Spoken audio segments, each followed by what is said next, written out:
बाबा हमको इतना बड़ा सेंटर दे गए, महलमानी बना के दे गए, मकान दे गए, मोटा ताजा, लंबा चौड़ा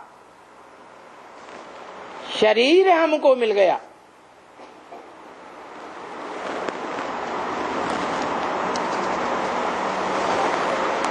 रोटी कपड़ा और मकान मुहैया मिल गया।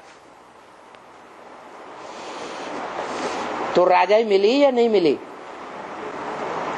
है? राजाई मिली ना। लेकिन ब्रह्म वाक्य में मुरली में क्या बोला? यहां बैठ करके राजाई ले लेंगे तो वहां राजाई नहीं मिलेगी। वहां माने कहा? नई दुनिया में राजाई नहीं मिलेगी। यहां मान मर्तबा ले लेंगे तो वहां मान मर्तबा नहीं मिलेगा।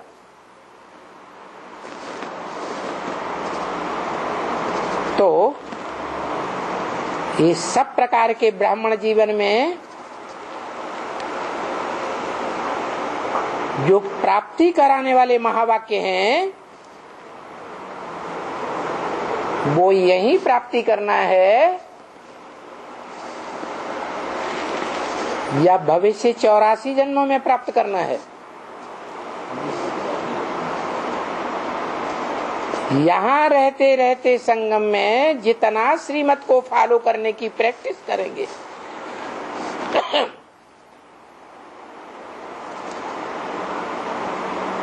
उतना वहां जन्म जन्मांतर हमारी अभ्यास पक्की होती जाएगी। अभ्यासी रहेंगे, हमारी आत्मा में संस्कार भरे रहेंगे। संगम युग की शूटिंग के प्रमाण श्रीमत पर चलने के प्रमाण अभ्यास के संस्कार।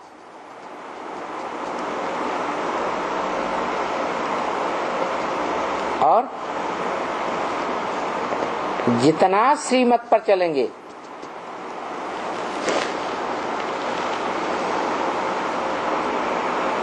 तो उसका रिजल्ट ये होगा कि हम जैसे कर्म करेंगे श्रीमत के अनुसार, हमें देख दूसरे भी करेंगे। श्रीमत से सदगति और मनुष्य मत से दुर्गति। सदगति ब्राह्मण जीवन में क्या है?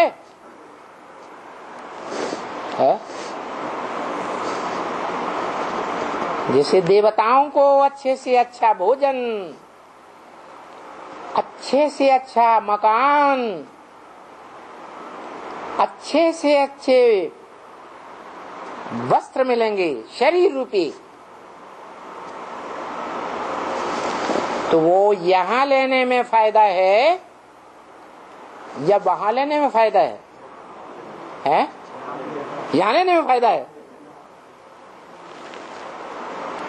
नहीं, यहाँ के लिए तो इशारा दे दिया, शरीर भले कैसा भी हो लेकिन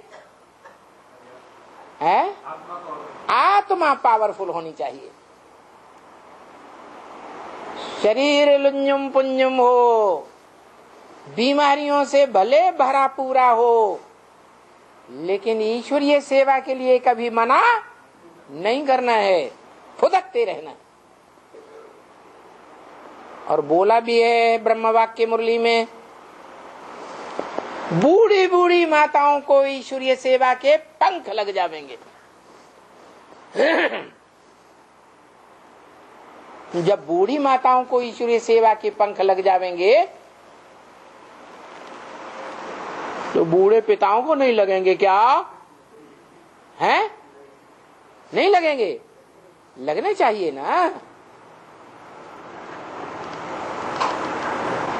तो बता दिया श्रीमत हमारी लाठी है, जिसे मुरली कहा जाता है। यहाँ जीवन में जितना मुरली के अनुसार चलाएंगे, वहाँ हम अपनी राजाई में भी जन्म जन्मांतर किस अनुसार चलेंगे? है संगम युग में जो हमने श्रीमत आत्मा में धारण की है, उसी के अनुसार राजाई चलाएंगे और अपनी प्रजा को भी चलाएंगे। इसलिए बोला श्रीमत से सदगति। यहाँ संगम में सदगति है मन बुद्धि रूपी आत्मा की सदगति। क्या सदगति? जो गीता में बताई है,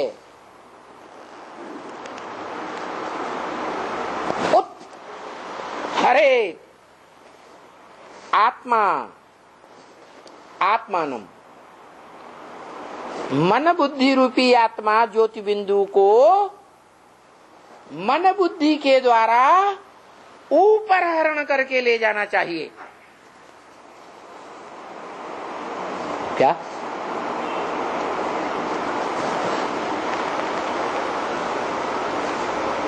सिर्फ आत्मा को ऊपर हरण करके ले जाने का काम करें,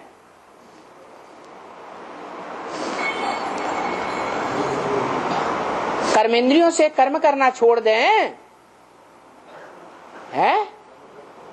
क्या करें? हाँ, कर्म करें, कर्म धारा का त्याग न करें। संसार को ये दिखाने की जरूरत नहीं है कि हम त्यागी बन गए, सब कुछ त्याग दिया। नहीं, हमारा कर्म योग है। कर्म करते हुए कर्मेंद्रियों से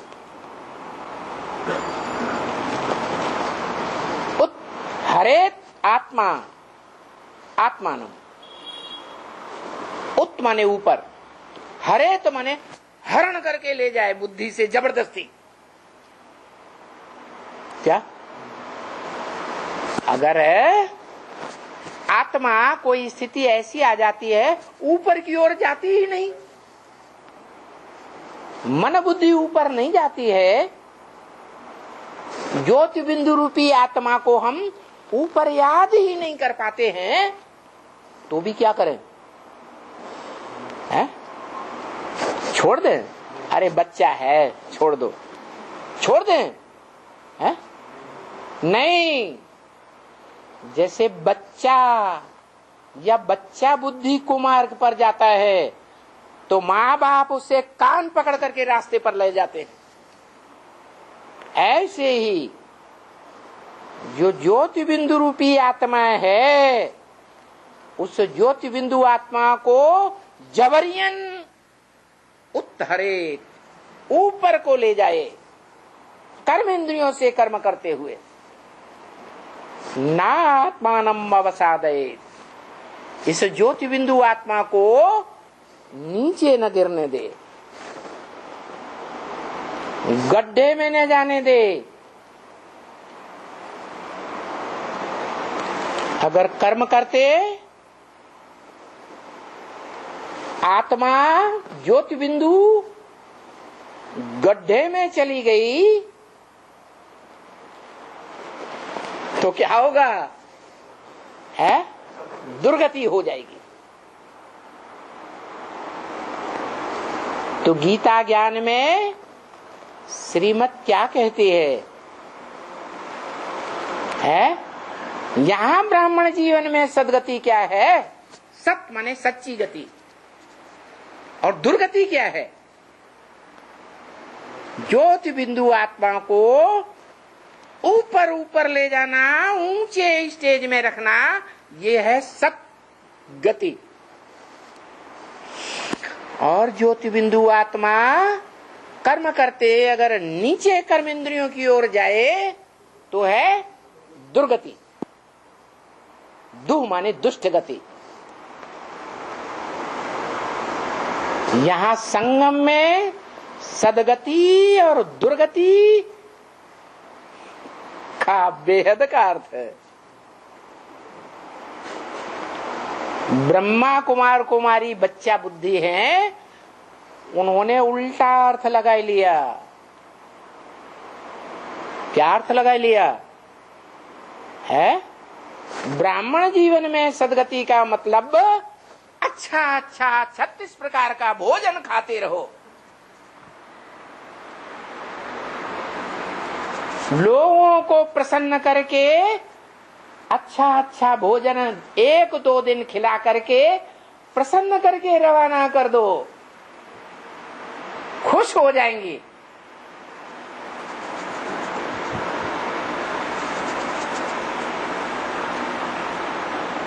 और क्या, बढ़िया बढ़िया महल माड़ियों में रहो।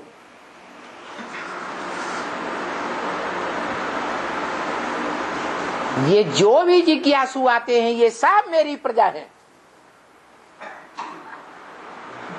जैसे क्रिश्चियंस ने खींच खींच के भारत की प्रजा का सारा धन खींच खींच करके लूट के ले गए, या मुसलमानों की तरह आक्रमण करके सारा धन छीन लिया, ऐसे खींचते रहो खींचते रहो खींचते रहो।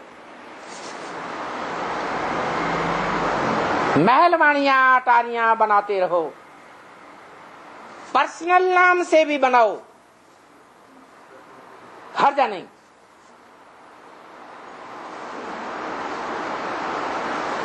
खाओ पियो मौज उड़ाओ, बढ़िया बढ़िया लकलके कपड़े पहनो।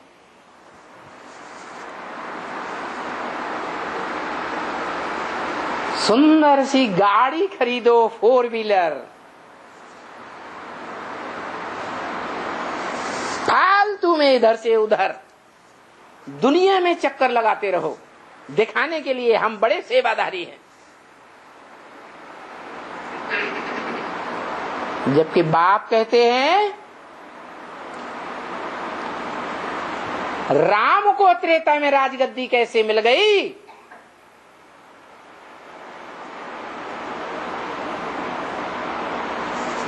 सीढ़ी के चित्र में राम को छत्र छाया क्यों मिली हुई है?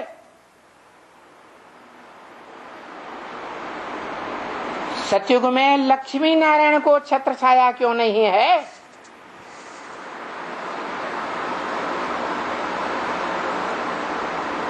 ये जो चित्र दिखाए हैं, खास करके भारतवासियों के लिए जो सीढ़ी का चित्र है, ये किस समय की यादगार है? संगम युग की यादगार है। जो ईश्वरीय सेवा में ज्ञान का लेन देन करने में लगे रहते हैं, ज्ञान का मनन चिंतन मंथन करने में लगे रहते हैं, मुरलियों के महावाक्यों का आलोड़न करने में लगे रहते हैं, उन सेवाधारी बच्चों को भगवान की छत्र छाया मिलती है। कैसी भी परिस्थितियां आ जाएं, भगवान की छत्र छाया में उनका कोई बाल बांका नहीं कर सकता। दुनिया में भी कहते हैं जिसका साथी है भगवान, उसको क्या रोके आंधी और क्या रोके तूफान। तो राम को छत्र छाया दी है, राजाई मिल गई। अरे नारायण की राजाई चल रही थी, राम को राजा कैसे बनना हो गया? क्योंकि ब्राह्मणों की संगम की दुनिया में जो सतयुग में नारायण का पद पाने वाले लास्ट के नारायण हैं, 2 नंबर से लेकर 8 नंबर तक, उनका दुनिया में कोई गायन नहीं है। उनकी कोई पूजा नहीं होती है, उनके कोई मंदिर नहीं है। देखे सतयुग के अंतिम 7 नारायणों के मंदिर देखे, होते ही नहीं, कोई यादगार नहीं बनती। क्यों? क्यों नहीं? क्योंकि ब्रह्मा मुख से जो ईश्वरीय महावाक्य बोले गए, उन महावाक्यों का मनन चिंतन मंथन नहीं किया। सुप्रीम सोल बाप का जो रोना है ब्रह्म वाक्य मुरली में, कोई मम्मा के मुरीद, कोई बाबा देहधारी के मुरीद, शिव बाबा को कोई पूछता ही नहीं।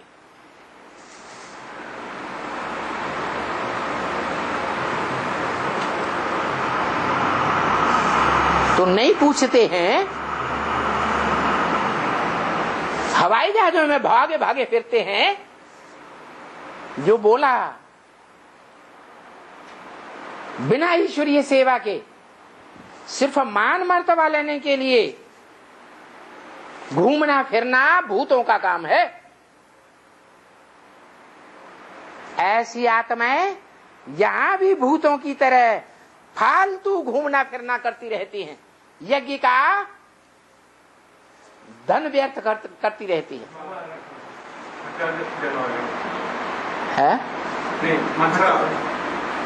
और भविष्य में भी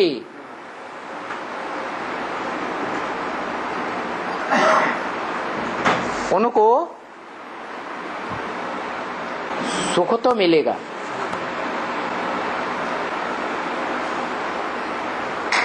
पदवी भी मिल जाएगी। Narayan ji 2nd, 3rd, 4th, 8th,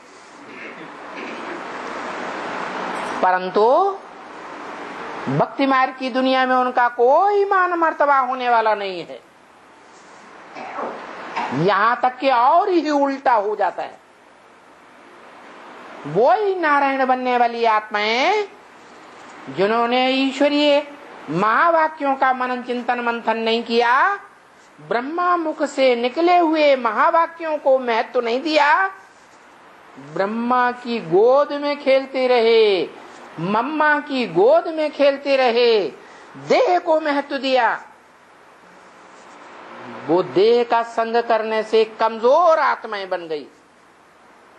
वो ही कमजोर आत्माएं नंबरवार नारायण द्वापर युग से ऊपर से आने वाले धर्म पिताओं के अधीन बन जाते हैं।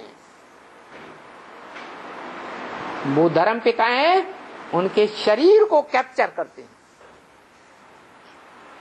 और दूसरे धर्म में कन्वर्ट करके ले जाते हैं।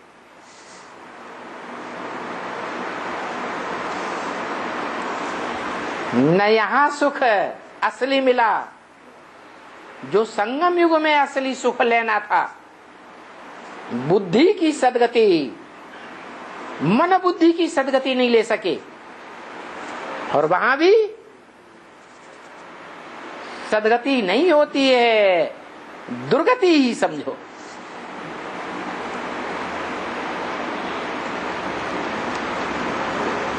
तो हम ब्राह्मणों के लिए सदगति का बेहद का अर्थ है। किसकी सदगति? शरीर के सुख की सदगति चाहिए संगम में, या मन बुद्धि रूपी आत्मा की सदगति? सत माने ऊपर, क्या? सदगति। दो माने नीचे, दुष्ट गति, राक्षसी गति। राक्षसों का सुख मिलेगा दूसरे धर्म में कन्वर्ट होने के बाद। ये राक्षसी सुख है कर्मेंद्रियों का, कामेंद्रियों का सुख, देवताओं का सुख नहीं है। इस राक्षसी सुख में खुद भी गिरते हैं और अपनी सारी फॉलोअर प्रजा को भी नीचे गिरा देते हैं।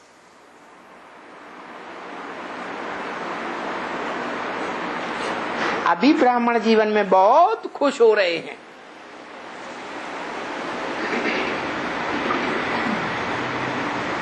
कि हमारे बहुत फॉलोअर्स हो गए।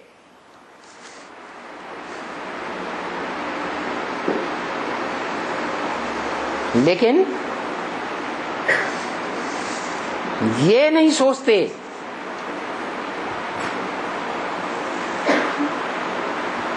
कि शेर का बच्चा एक बनाना ज्यादा श्रेष्ठ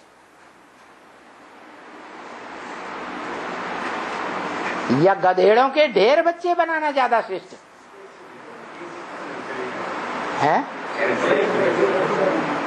शेर बनना है, शेर बनाना है।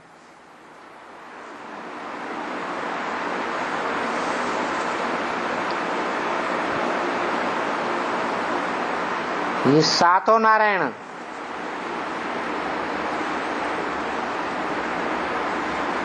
गिरती कला के जो नारायण हैं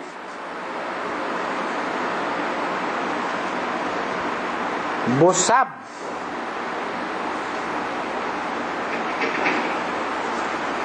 द्वापर के आदि से लेकर के गिरते हुए कला के धर्मों में जाकर के आधार बनते हैं ऊपर से आने वाले धर्म पिताओं के, और उन धर्मों में कन्वर्ट हो जाते हैं। उनकी सारी प्रजा उन धर्मों में कन्वर्ट हो जाती है। हाँ, ये जरूर है कि सतयुग की पहली पीढ़ी का जो नारायण है वो फिर भी बबर शेर है। बाकी बाद में आने वाले वो जंगल के नंबरवार कमजोर जानवर हैं। कोई हाथी हैं, कोई घोड़े हैं, कोई खच्चर हैं, कोई गधे हैं। जो लास्ट नारायण है कोई भी पुरुषार्थ नहीं करता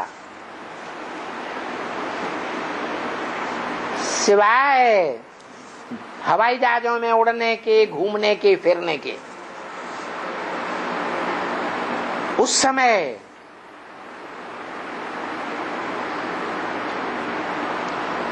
जो असली पुरुषार्थ करने वाला है वो राम वाली आत्मा पुरुषार्थ करती है, मनन चिंतन मंथन करने का।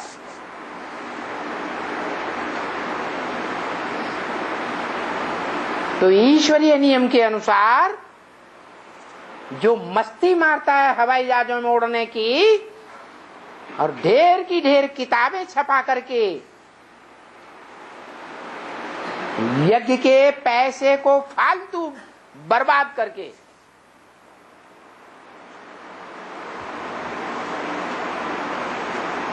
और ब्राह्मण समाज में और दुनिया में मान मर्तबा लेता है कि बड़ा विद्वान है, ढेर सारे फॉलोअर्स बन जाते हैं, बोलते हैं। उन्हें एडवांस ज्ञान देने वाले सुनाने जाएंगे तो कहेंगे हमारे जगदीश भाई मानेंगे तब मानेंगे, हमारी कुमारका दादी मानेंगी तब हम भी मान जाएंगे। अरे तुम्हारी कुमारका दादी न ईश्वर को पहचाना न उनके बाप ने पहचाना, ब्रह्मा ने।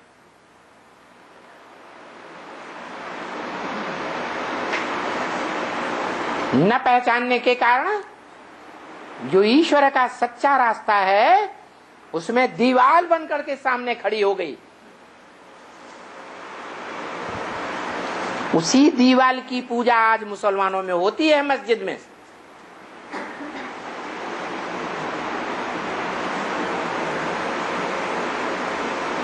वो मस्जिद में जड़ दीवार दिखाई गई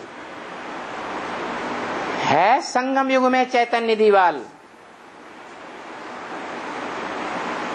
जो न दूसरों को आगे बढ़ने देती है न खुद आगे बढ़ सकती है, भले व्यर्थ का अहंकार दिखा सकते हैं, बड़े बड़े पोस्टर छपाएंगे,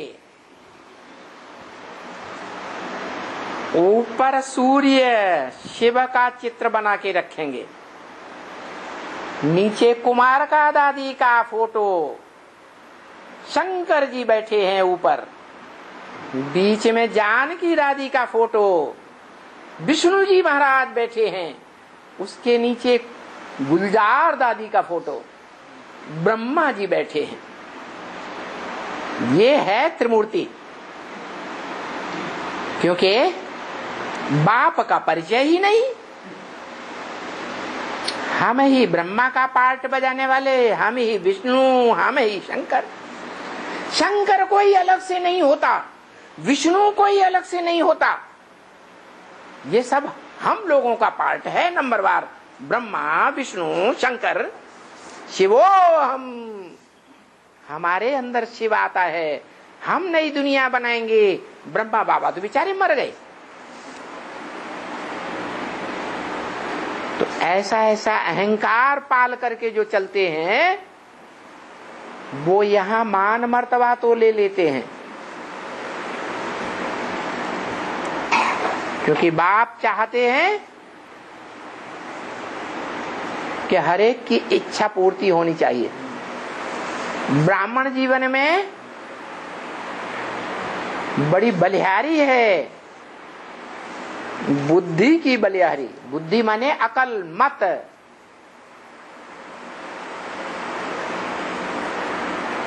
श्रेष्ठ मत। कोई श्रेष्ठ मत पर चल पड़ते हैं,